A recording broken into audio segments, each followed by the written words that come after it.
warahmatullahi wabarakatuh. Salam sejahtera bagi kita semua. Semburat pelangi di penghujung senja membawa kembali kenangan akan si Dinda. Halo, selamat pagi Bapak Ibu semua di webinar yang membahas soal pemanfaatan data. Halo Bapak Ibu semua, sekali lagi selamat datang di webinar bertema mengungkap kunci sukses menjadi data driven company. Webinar ini sendiri diselenggarakan oleh Telkom Sigma bekerjasama dengan Oracle dan juga didukung sepenuhnya oleh Info Komputer. Perkenalkan juga, saya Wisnu Nugroho, Managing Editor Info Komputer, media di bawah Grid Network Kompas Gramedia Group. Info Komputer sendiri adalah, mungkin udah yang tahu, adalah majalah atau media komputer pertama di Indonesia. Dan saat ini kita fokus membahas pemanfaatan teknologi digital di lingkungan enterprise, UKM, maupun pemerintahan. Jadi sebuah kebanggaan tersendiri bagi kami diundang oleh Telkom Sigma dan juga Oracle untuk terlibat di acara ini. Nah, saat ini kita di webinar ini kita akan bicara soal data, dan ketika kita bicara soal transformasi digital, data memang menjadi salah satu fondasi penting gitu ya. Mungkin Anda sudah sering dengar 7 dari 10 perusahaan global terbesar perusahaan global terbesar 7 dari 10 adalah perusahaan yang berbasis dengan data gitu. Dan salah satu survei juga menyebutkan jadi ada 92% perusahaan Fortune 1000, 100 perusahaan terbesar di dunia saat ini fokus meningkatkan investasi di bidang data. Jadi boleh dibilang pemanfaatan data menjadi senjata gitu bagi perusahaan untuk bersaing di masa depan. Karena itulah istilah data driven company gitu ya, atau perusahaan yang mengambil keputusan dengan berbasis data itu menjadi menjadi istilah yang kian populer di beberapa tahun terakhir ini. Akan tapi mungkin menjadi data driven company memang menjadi sebuah tantangan tersendiri juga gitu ya. Perusahaan harus bisa mengumpulkan data dari berbagai sumber, data harus disimpan dengan efisien karena berkaitan dengan cost, kemudian juga bagaimana perusahaan harus memastikan kualitas data, perusahaan harus menginterpretasikan data dengan tepat dan lain sebagainya. Gitu. Ya, jadi memang sebuah tantangan yang tidak mudah. Jadi namun kita mungkin bisa melihatnya sebagai journey gitu ya, atau perjalanan gitu ya. Kita mungkin tidak bisa menjadi data driven company dalam semalam, namun kita bisa menata setiap tahapan satu demi satu sehingga tercipta fondasi yang kuat menuju impian menjadi data driven company tersebut. Nah, di webinar kali ini kita akan membahas satu tahapan penting dari perjalanan menuju data driven company, yaitu terkait database gitu. Kita akan belajar tentang MySQL sebagai database yang memudahkan kita dalam akses, mengelola dan memanfaatkan data, dan juga kita bisa belajar dengan bagaimana memilih database yang tepat. Itu dapat diharapkan dapat menjadi fondasi yang kuat untuk menjadi data driven company di masa depan. Jadi di webinar ini kita akan mencoba menjawab 3 pertanyaan utama mungkin. Yang pertama adalah kita akan menggambarkan peluang dan tantangan dalam menuju data driven company tersebut. Kedua, mengapa pemilihan database menjadi penting dalam perjalanan menuju data driven company, dan bagaimana sebenarnya MySQL nanti dapat menjawab kebutuhan tersebut. Untuk menjawab 3 pertanyaan utama tersebut, kami sudah mengundang beberapa pembicara yang ahli di bidangnya. Namun sebelum saya memperkenalkan mereka semua, saya ingin mempersilahkan Pak Mamun Subarna, VP of Sales and Business Solution dari Telkom Sigma, untuk memberikan kata sambutan dan menyapa audiens semua. Halo, pagi Pak Mamun, bisa mendengar suara saya Pak? Ya, silakan Pak untuk menyapa audiens yang telah hadir di seminar pagi. Silakan Pak. Baik, terima kasih Mas Wisnu. Assalamualaikum warahmatullahi wabarakatuh. Waalaikumsalam. Salam sejahtera bagi kita semua. Selamat pagi Bapak Ibu semua. Kalau ada pertanyaan begitu ya, apa aset paling berharga bagi perusahaan saat ini? Ya kalau dulu mungkin aset paling berharga bagi perusahaan adalah berupa tanah, bangunan, atau mesin produksi. Tapi kalau sekarang aset paling berharga adalah data. Perusahaan tidak bisa melakukan membuat strategi tanpa adanya data. Perusahaan tidak bisa mengetahui konsumen mana saja yang memberikan value terbesar bagi perusahaan tanpa adanya data. Perusahaan tidak bisa mengetahui produk solusi mana saja yang memberi kontribusi terbesar terhadap revenue perusahaan tanpa data. Jadi data kemudian diproses menjadi informasi dan dianalisa menjadi insight yang menjadi dasar bagi perusahaan untuk membuat strategi dan melakukan inovasi. Kemudian kalau ada pertanyaan lagi, sebetulnya apa aspek terpenting dari data? Jawabannya adalah tentu security. Berbicara tentang security tentu tidak lepas dari 3 poin ya, mulai dari data confidentiality, kemudian data integrity, dan juga data availability. Jadi perusahaan dalam mengelola data, dalam memilih solusi database management harus mempertimbangkan yang namanya security. Dan selain security, tentu sekarang dengan tren bisnis di mana perusahaan cenderung kepada biaya yang OPEX gitu ya, operational expenditure dibandingkan CAPEX, mungkin juga perlu menjadi konsiderasi perusahaan dalam memberi solusi database itu yang mengadopsi biaya secara OPEX. Kemudian juga ada konsiderasi yang lain dalam memilih database management, termasuk diantaranya adalah fleksibilitas dalam deployment, di mana sekarang trennya adalah cloud, jadi data management system itu akan lebih bagus kalau bisa dideploy selain on-premise juga cloud. Dan yang terbaru tentunya adalah tren sekarang machine learning, artificial intelligence itu menjadi konsiderasi juga, di mana solusi database management itu sebaiknya yang memiliki fitur machine learning dan artificial intelligence. Nah, dalam sesi pagi ini, ya, dalam webinar ini, Bapak Ibu semua, kita akan mendapatkan sharing session ya dari prinsipal database MySQL, kemudian dari Telkomsel sebagai yang pengalaman menggunakan solusi MySQL, kemudian dari Telkom Sigma juga sebagai implementer.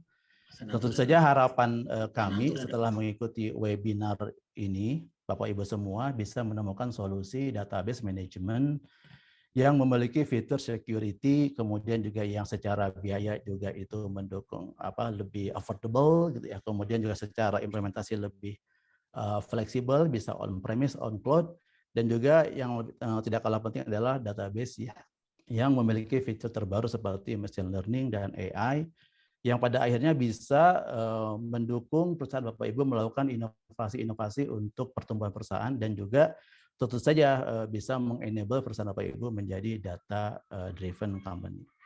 Itu yang saya sampaikan, Mas Wisnu. Sekali lagi kepada Bapak Ibu semua, selamat mengikuti webinar ini. Assalamualaikum warahmatullahi wabarakatuh. Waalaikumsalam warahmatullahi wabarakatuh. Terima kasih Pak Mamun atas sambutannya. Jadi emang kira-kira seperti itu Mas Pak ya. Jadi kita harus memilih database yang tepat gitu. Tadi Mas nyebutin tadi pertama secure gitu juga, dan juga ready for the future gitulah ya, bisa mendukung AI, machine learning, dan juga nanti kalau bisa tren infrastruktur itu kita akan ke arah ke public cloud itu juga harus mendukung. Kira-kira gitu Pak Mamun ya. Oke, sip. Terima kasih Pak Mamun terima kasih atas sambutannya. Sekarang saya ingin memperkenalkan 3 narasumber yang siap berbagi di acara pagi ini. Yang pertama adalah Mas Taufik Hidayat, Officer Database Accreditation Management dari Telkomsel. Mas Taufik ini nanti akan banyak bercerita tentang pemanfaatan data di Telkomsel, termasuk memberikan saran atau tips gitu ya dalam menjawab tantangan yang muncul, termasuk dalam tadi mengelola database. Narasumber yang kedua adalah Mas Hananto Wicaksono, MySQL Master Principal Solution Engineer dari Oracle. Nanti Mas Hananto akan banyak bercerita tentang MySQL dan juga kelebihannya dalam menjawab tantangan pemanfaatan data di hari ini dan juga di masa depan. Dan narasumber kami yang ketiga adalah Mas Rudi Cahyadi. Beliau adalah Head Product and Innovation Telkom Sigma.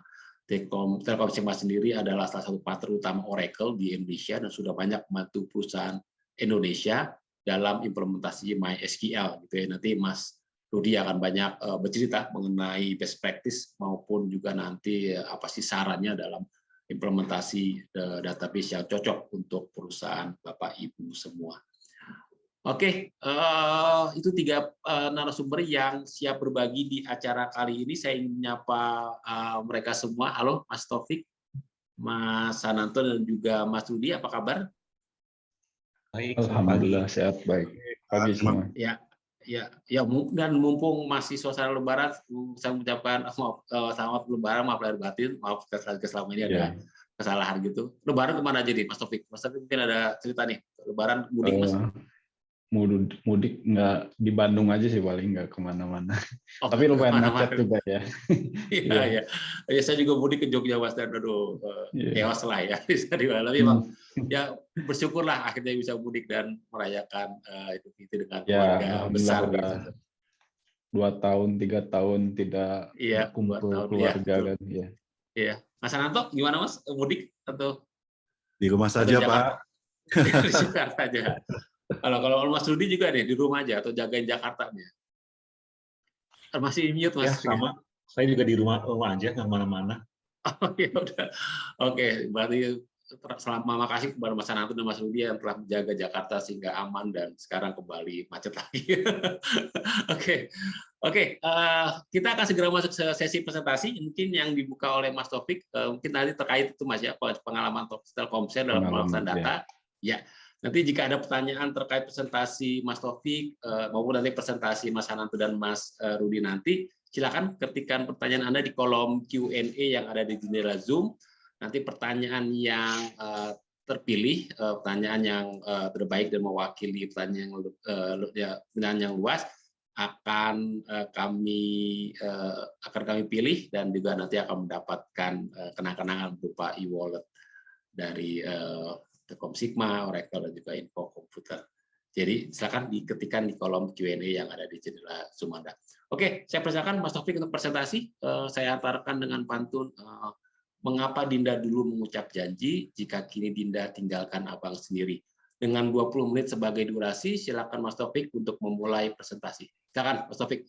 Siap, baik. Akan saya coba share. Tapi saya belum nyiapin pantun tadi. Nah, saya emang pantun galau saya udah masih banyak Mas. Saya share. Silakan Mas Taufik. Untuk PowerPoint-nya sudah muncul? Ya, sudah muncul Mas. Suara silakan. juga sudah clear ya? Clear Mas. Silakan. Ya, Assalamualaikum warahmatullahi wabarakatuh.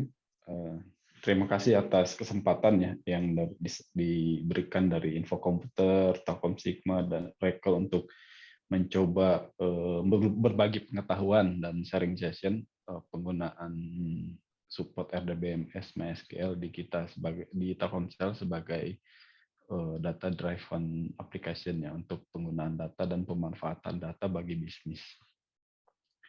Nah, sebelum kita mulai,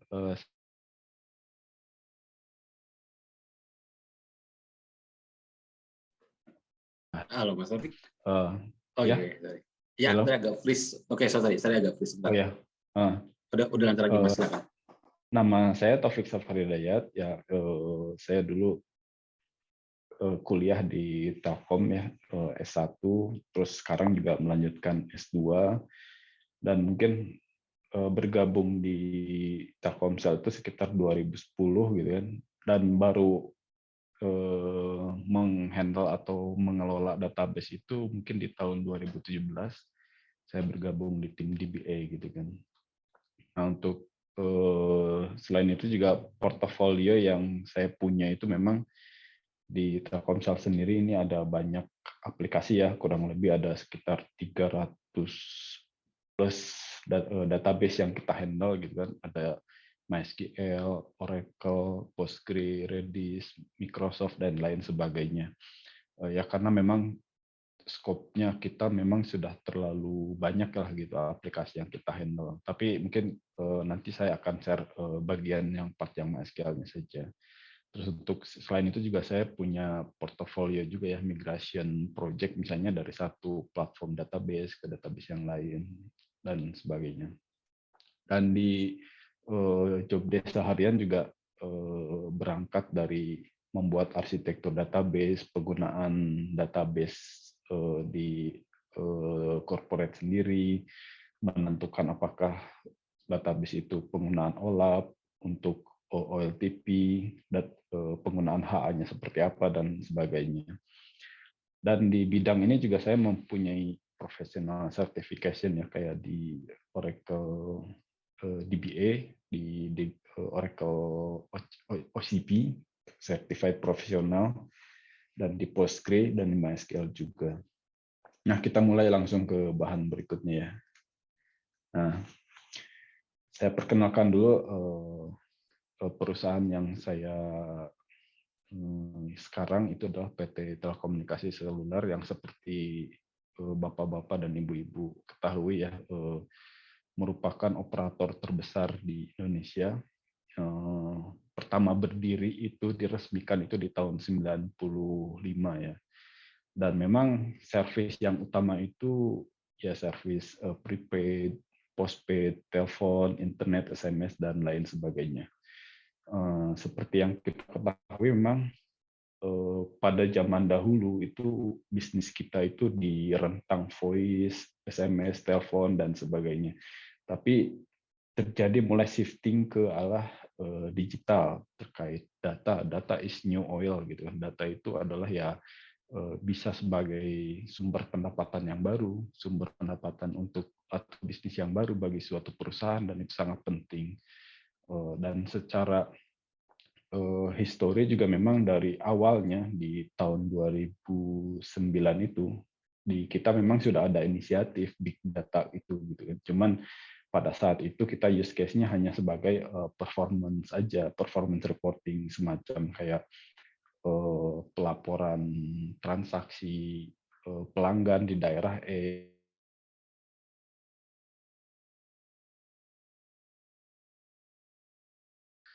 dan di tahun 2013-2014 juga kita mulai ada analytical concept gitu kan. Data itu nggak hanya dikonsumsi untuk internal yang awalnya yang hanya dipakai untuk internal aja untuk reporting, tapi di tahun berikutnya itu kita mulai menggunakan data sebagai analytical concept gitu. Jadi kita pengen tahu demografi pelanggan kita seperti apa, terus habit customer kita sebagai apa gitu kan, dan itu bisa dipakai dioptimalkan untuk bisnis dan membuat service-service yang baru gitu kan, kayak misalnya kita bisa melakukan broadcast atau targeted campaign kayak misalnya mengirimkan SMS ke customer-customer tertentu.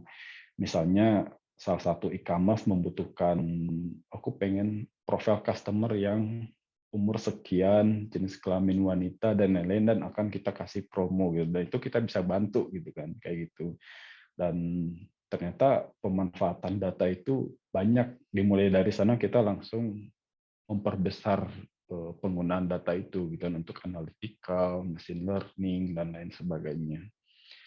Dan di tahun 2018 juga kita ada solusi bisnis untuk corporate. Jadi misalnya kayak corporate kita pengen, atau misalnya buat startup gitu kan, kayak misalnya saya punya aplikasi ojek online misalnya. Saya pengen tahu dong pengguna saya itu ada berapa, terus gendernya seperti apa, rentang usianya seperti apa. Nah, itu bisa kita dapatkan gitu kan, dan itu bisa dapat mendukung keputusan bisnis atau startup tersebut gitu kan dengan data itu. Jadi dengan memanfaatkan data yang kita punya, kita bisa mendapatkan pendapatan atau source of growth revenue yang baru. Nah, kurang lebih secara pendahuluan seperti itu. Terus kita juga ada aplikasi untuk T-survey ya, misalnya kita pengen mengsurvei orang yang beberapa kriteria customer seperti ini. Nah, itu bisa kita bantu juga karena di kita sudah mendapatkan profil-profil customer yang sesuai lah gitu kan, kayak gitu.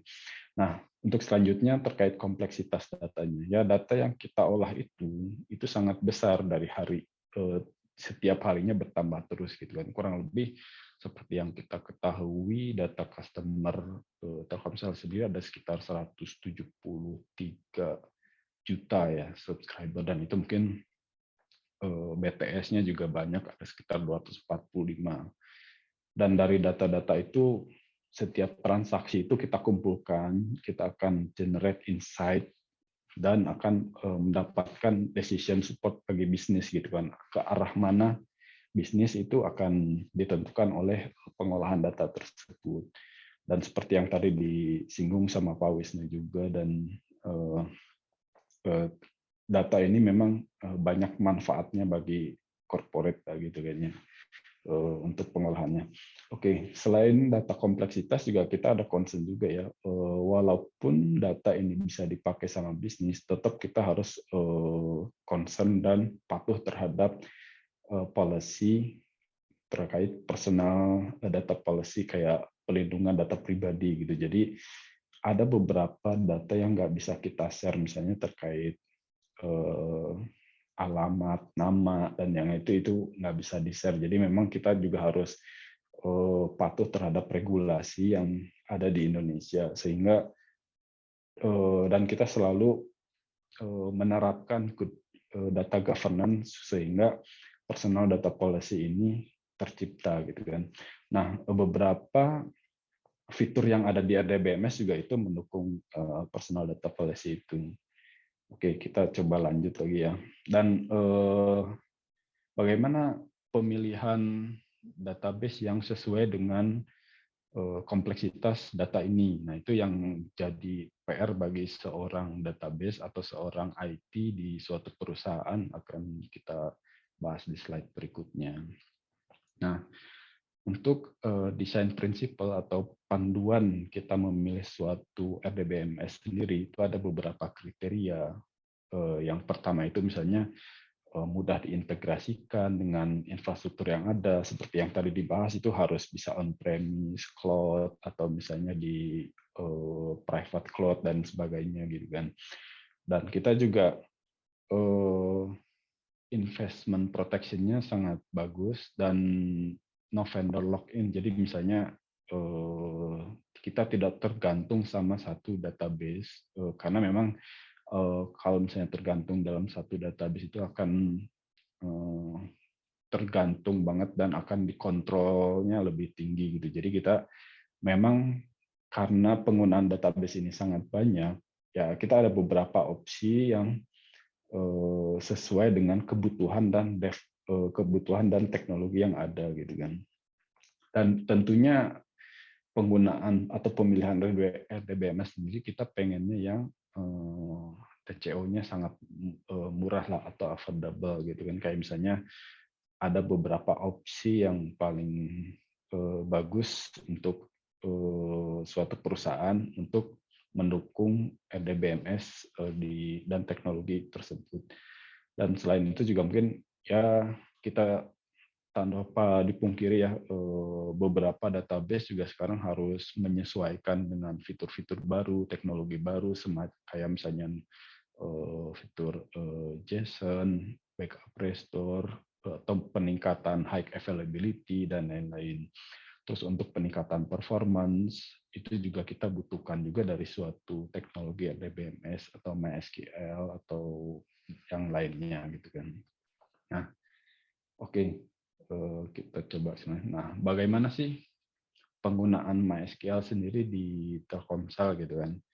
Nah, seperti yang saya sampaikan tadi ya, di kita sendiri banyak aplikasinya, ada sekitar 300 lebih gitu kan aplikasi, dan memang tersebar di beberapa platform, ada database yang lain juga gitu. Cuma untuk studi kasus ini di MySQL ini sebenarnya kurang lebih ada sekitar 54% itu adalah aplikasinya berbasis web gitu kan, berbasis web, atau misalnya ada yang 17% sekitar back end, misalnya kayak semacam service oriented arsitektur atau enterprise service bus dan sebagainya, atau juga yang berupa interactive apps atau misalnya desktop application, dan itu juga sebenarnya disupport juga sama disupport sama MySQL. Ya ada beberapa alasan yang pertimbangan kita menggunakan MySQL database ini. Nah, salah satunya memang ya yang pertama adalah MySQL ini sebenarnya open source gitu, software, dan memang ya perkembangannya sangat bagus di community dan sangat cepat, dan memang mudah dipakai untuk bagi developer kami ini sangat mudah gitu kan, sangat mudah integrasi, mudah dipakai, dan familiar. Yang paling penting itu adalah familiar sebenarnya bagi developer itu. Jadi tanpa harus belajar atau bikin nambah knowledge baru, si developer ya udah bisa menggunakan MySQL sendiri, dan MySQL sendiri ini sangat mudah dipakai untuk developer kita. Selain itu juga yang kita sebut mungkin TCO-nya lebih murah dibanding yang database yang lain, dan bisa mensupport level enterprise juga gitu kan. Jadi sangat bagus sekali gitu kan.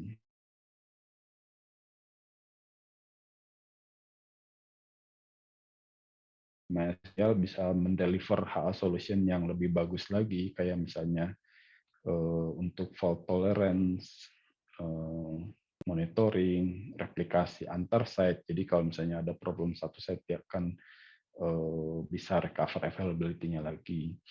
Nah, terus untuk yang di poin 5 itu, karena kita concern terhadap security, data protection, nah kita harus si MySQL juga ternyata bisa mensupport untuk security itu, untuk supaya lebih aman untuk memproteksi data. Ada beberapa fitur yang misalnya kayak penggunaan firewall atau secure connection, audit trail, autentikasi dan otorisasi. Nah, itu juga sangat mendukung bagi kita ketika menggunakan untuk mengamankan data dan perlindungan data pribadi sendiri gitu. Dan ya yang paling nomor kerasa, yang paling bagus itu di nomor 6, yaitu si MySQL ini memang sangat disupport beberapa programming, bahasa pemrograman kayak Java, PHP, dan sebagainya, dan sangat populer, familiar bagi programmer kita, sehingga sangat mudah digunakan, sehingga kita bisa memilih itu sebagai opsi untuk digunakan di perusahaan kita gitu kan. Dan untuk use case sendiri memang di kita OLTP dan OLAP system itu bisa didukung oleh si dengan MySQL ini sendiri. Ya, kurang lebih itu aja sih presentasi yang saya sampaikan. Paling ini ada quotes dari CEO. Kalau misalnya CEO-nya LinkedIn, Jeff Weiner, dia mengatakan kalau misalnya data ini sangat mendukung atau membantu setiap kegiatan bisnis yang kita lakukan. Seperti yang tadi saya sampaikan, penggunaan data ini bisa bikin sebuah service baru, sebuah layanan baru bagi sebuah perusahaan, dan bisa dimanfaatkan untuk mendapatkan revenue yang baru, dan sangat bagus untuk perkembangannya. Juga kita harus mendukung dengan RDBMS yang bagus, ya contohnya MySQL, dan investasinya juga lebih bagus karena lower TCO, dan dia juga mendukung security, itu juga sangat bagus bagi kami. Nah, kurang lebih itu aja sih mungkin ya presentasi dari saya. Oke, terima kasih Mas Taufik. Ya, Mungkin tadi terima konfirmasi kasih. Mas. Ya, Ya. tadi Mas mau konfirmasi tadi, berarti dari 300 aplikasi yang digunakan Telkomsel itu sebagian menggunakan MySQL itu Mas ya? Iya, betul. Oke. Nah, dari sebagian itu tadi yang 54% kira-kira itu ya tadi ya, back end dan segala macam. Back end ya, ada kebanyakan di kita pakai web application sih, kayak misalnya Web application ya. Ya dashboard untuk reporting yang tadi saya sebutkan, misalnya untuk performance sales di daerah ini, performance sales daerah apa, nah itu disupport sama MySQL ini juga gitu kan. Terus ada juga yang dipakai buat back end dan sebagainya sih. Banyak, portofolionya banyak sebenarnya. Jadi menurut saya MySQL sendiri sebenarnya bisa dipakai untuk segala jenis aplikasi gitu menurut kita. Kalau presentasi dari 300 aplikasi itu kemudian yang menggunakan MySQL dibanding database lain, ada presentasinya nggak Mas? Atau belum hitung ya? Jadi dari 300 aplikasi tadi belum ada ya datanya itu. Tapi kira-kira signifikan lah ya dipakainya di daerah. Iya, sangat signifikan ya, betul. Oke.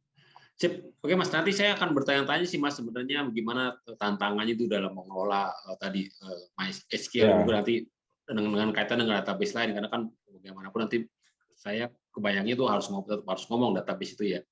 Jadi bisa terkoneksi. Nanti kita akan bahas tantangannya kali Mas di sesi diskusi panel.